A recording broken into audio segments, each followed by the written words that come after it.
বলিউডের জনপ্রিয় অভিনেত্রী শেফালি জারিওয়ালা আর নেই। মাত্র ৪২ বছর বয়সেই না ফেরার দেশে পাড়ি জমিয়েছেন তিনি। কাটালাগা গানের রিমেক ভিডিওতে অভিনয়ের মাধ্যমে ব্যাপক জনপ্রিয়তা পান তিনি। ২৭ জুন মধ্যরাতে হঠাৎ অসুস্থ হয়ে পড়লে শেফালিকে হাসপাতালে নেওয়া হয়। সেখানে পৌঁছানোর পর চিকিৎসকরা তাকে মৃত ঘোষণা করেন। শেফালির মৃত্যুতে শোকাহত গোটা বলিউড।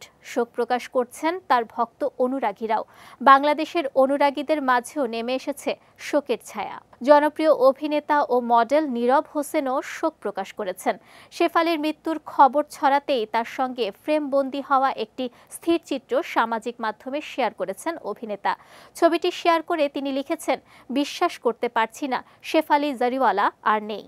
নীরবের এই পোস্টে শেফালির মৃত্যু নিয়ে শোক প্রকাশ করেন নেটিজেনরা। একজন লিখেছেন, বিশ্বাস করা কঠিন। অপর একজন লিখেছেন, সবাইকেই একদিন মৃত্যুর স্বাদ গ্রহণ করতে হবে। ২৭ জুন রাতে হঠাৎ করেই অসুস্থ বোধ করায় শেফালিকে তার স্বামী পরাগ ত্যাগী ও তাদের ঘনিষ্ঠ কয়েকজন বন্ধু মিলে মুম্বাইয়ের বেলভিউ মাল্টি স্পেশালিটি হাসপাতালে নিয়ে যান।